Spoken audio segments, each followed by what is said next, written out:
মিনু কিচেনে সবাইকে স্বাগতম। আশা করছি তোমরা সবাই ভালো আছো। আজকে তোমাদের জন্য গাছ পাঁটার একটা নতুন রেসিপি নিয়ে চলে এসেছি। বঁটিতে যেমন তেল লাগিয়ে নিয়েছো, হাতেও ভালো করে তেলটা লাগিয়ে নাও।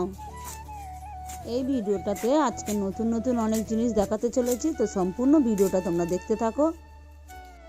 মা তো খুব সহজেই এঁচোড়টা কেটে ফেললো।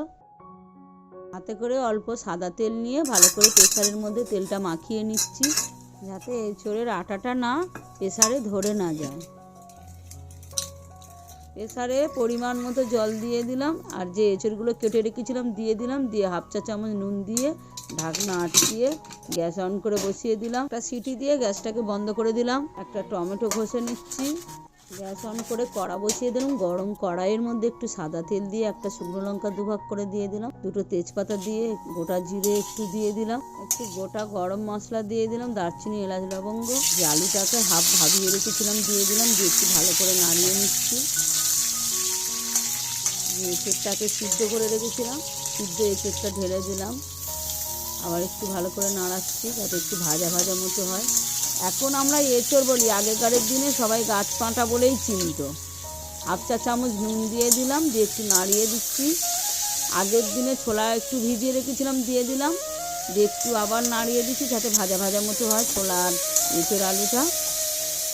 একটা টমেটো ঘষে রেখেছিলাম দিয়ে দিলাম, দিয়ে আবার একটু নাড়িয়ে দিচ্ছি।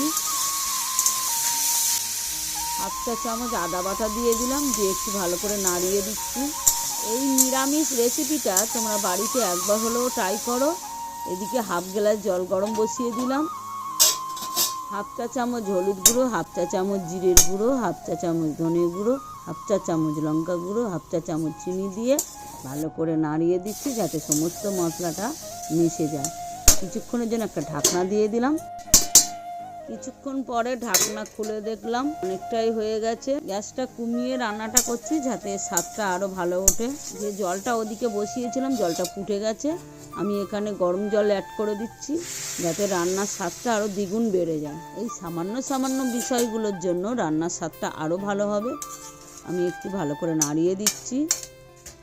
ঝোলটা অনেকটা ফুটে গেছে, আমি এখানে 1/2 চা চামচ ঘি অ্যাড করে দিলাম। আমি একটা ভাজা মশলা তৈরি করে রেখেছি, প্রত্যেকটা নিরামিষ রান্নায় যদি দেওয়া যায় রান্নার স্বাদ দ্বিগুণ বাড়িয়ে তোলে। এই ভাজা মশলাটা আমি কী দিয়ে বানিয়েছি নিচে লিঙ্ক দেওয়া রয়েছে, তোমরা অবশ্যই দেখো। নিরামিষের দিনগুলোতে তোমরা যদি বাড়িতে এই রান্নাটা অবশ্যই ট্রাই করো, সব রান্না ফেলে তোমার এই রান্নাটাই খাবে। ঢাকনা দিয়ে গ্যাসটাকে বন্ধ করে দিলাম। 30 মিনিট পরে ঢাকনাটা খুলে দেখছি আমার নিরামিষ গাছ পাঁটাটা সম্পূর্ণ তৈরি হয়ে গেছে। এই রেসিপিটা তোমাদের কেমন লাগলো অবশ্যই কমেন্টে জানাও। চ্যানেলে যদি নতুন হয়ে থাকো চ্যানেলটাতে সাবস্ক্রাইব করো, আর রেসিপিটা ভালো লাগলে অবশ্যই শেয়ার করো। দেখি আজকের এই রেসিপিটা মা নিজে খেয়ে কি বলে। নিরামিষ এঁচোড় অসাধারণ হয়েছে।